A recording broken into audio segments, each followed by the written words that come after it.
Hey beautiful souls, welcome back to the channel. So 15 months ago, I made the hardest, most painful, but best decision of my life. I left and went no contact with someone I loved deeply for 23 years. And no matter how narcissistic and cruel he became over the 23 years, I loved him. But the realization that he wasn't going to change, that he was actually getting worse, pushed me to that breaking point. So today I'm celebrating.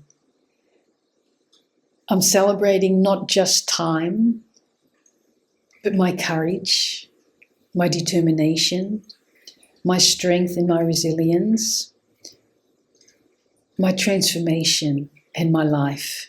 My new life. This is way more than a milestone.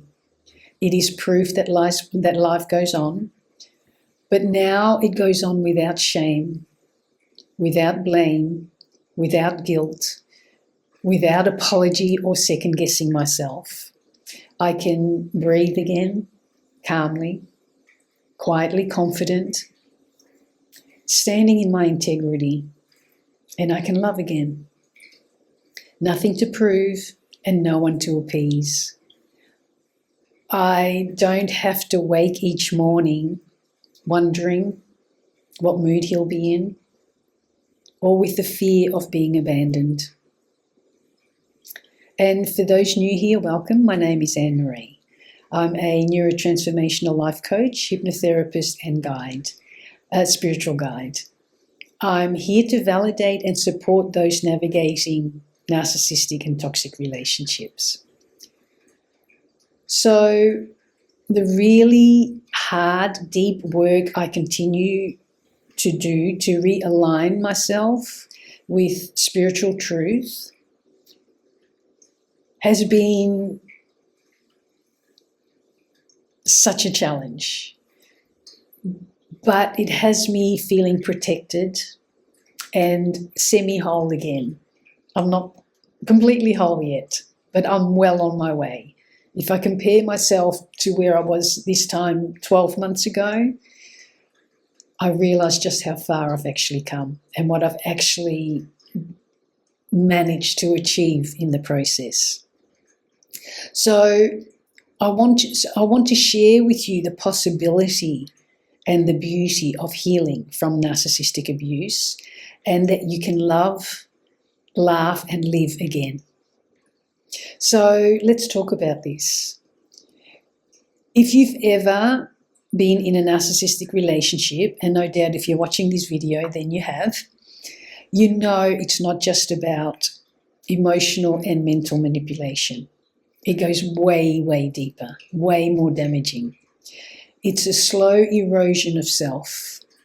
I lost my voice, I doubted my reality, and I was constantly walking on eggshells. So it feels great that I no longer live under the delusional spell that he loved me for me. Because I now know what he loved about me was anything that would directly benefit him. That's all. Quite humbling, really, I have to say, but strengthening at the same time, because acceptance is one of the most powerful and natural healing ingredients. So no contact isn't just about no longer keeping contact, okay? It's not about blocking anyone. It's no longer giving access. It's deeper than that. It's about reclaiming your mind, reclaiming your sanity, your energy, your life. So the first few months, well, more than a few months, were absolutely brutal. I questioned myself constantly. I felt so unloved, even dirty, because he treated me with such contempt and disgust prior to the actual separation. I couldn't stop ruminating. And the fact that he walked straight into a new life, like 23 years meant nothing, was killing me. It made me feel so unworthy. Still, no contact gave me space to get my head straight and to hear my own voice again, without any interference from him. You know, I've done a lot in my life. I faced a lot and overcame a lot of challenges. But this is one of the bravest things I've ever done, especially at my age. I was 64 when I went no contact and started the scary road of rebuilding my life. But you know, if you're thinking about doing it, I want you to know that the peace of mind is worth it. Absolutely worth it. And don't get me wrong, and for those who have experienced this kind of cruelty, you know, it's not all bad. That's why we keep that hope, right? Because, you know, he was great in many ways, even helpful and loving at times. The parts I really loved about him, when things went his way. But the second things didn't go his way, or the second he got bored, which was often, he would dip back into his old selfish behaviours, into his cruel behaviours. And then when you try and hold him accountable, then the cruelty really kicked in. And that was often. And once that happened, things spiraled really fast. And then it would take days, even weeks, to recover. Then everything would be good for a while, and then, you know, maybe a few weeks, if I was lucky, a few months, and then things would spiral again. So always keeping me on the hop, always keeping me guessing. So healing didn't happen in a straight line. Some days I missed him. Some days I hated him. I hated what he did to me. I hated him for wasting my time and my energy and ruining my life and deliberately putting me in the situation that I was now in. It was the most scariest place I'd been. And some days I hated myself for letting it go on for so long. And I say the quotes because often people believe, well, you let it happen. If you've been through this, you know that's not the truth, okay? So don't buy into someone else's judgments who's not walked in your shoes. So I learned to give myself space and grace. I got into therapy, I journaled, I read everything I could about narcissistic abuse and trauma bonds. I cried a lot, but I didn't shy away from the healing process. I leant into it. I reconnected with friends and family who saw me, even when I couldn't see myself anymore.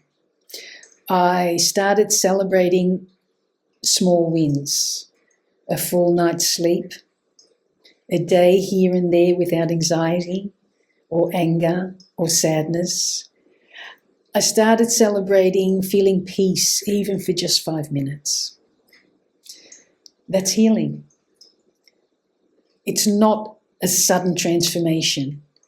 It's a slow, sometimes incredibly painful, but steady acts of self-respect. Lots and lots and lots of baby steps. And today I'm not the same person I was 15 months ago or 2 years ago.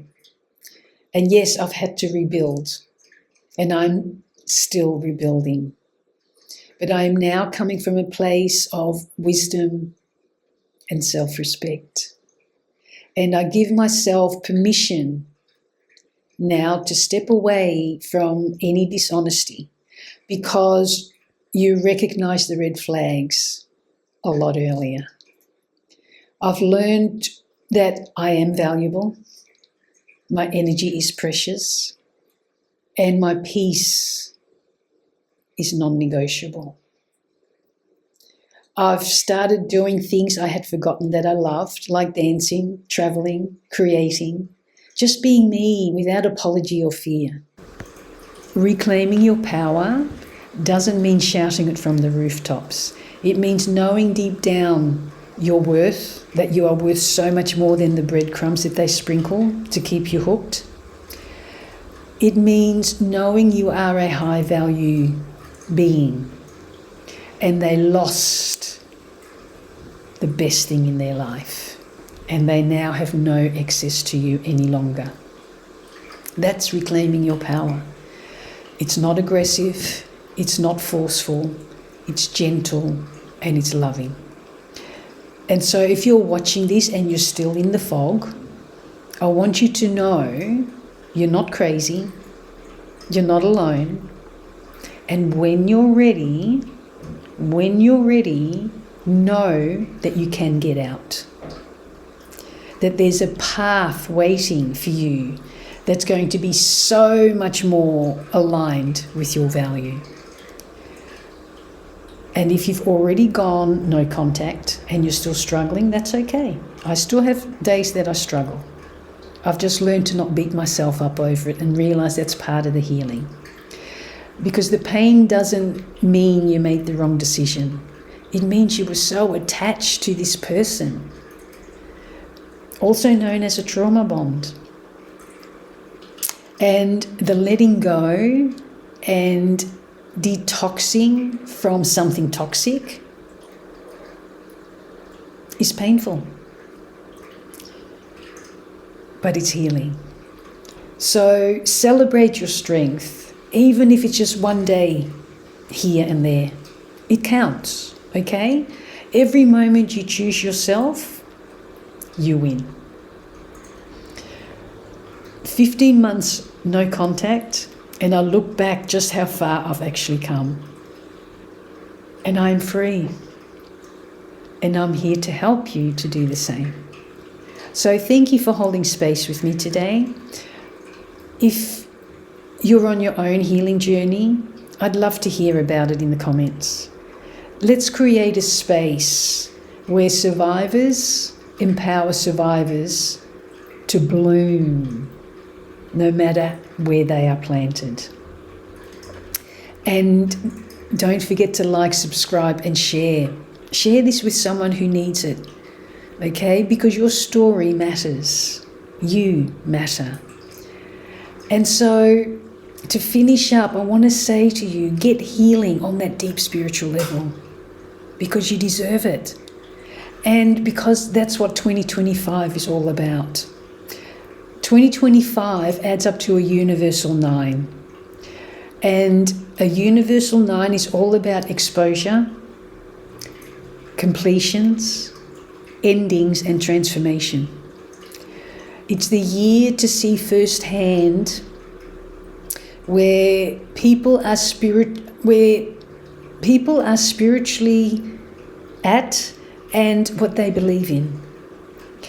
So be gentle with yourself because there's some very, very heavy energy out there. This isn't a time to strive, but to just live and quietly stand in your power. To gently draw breath and give to you and heal. So plug up your own leakages so others can no longer siphon your energy. Don't let it harden your heart. Cut your losses, integrate the lessons, and gently weigh up who gets to stay and who needs to go. You have that right. It's time to release those who benefit from diminishing you and from you diminishing yourself.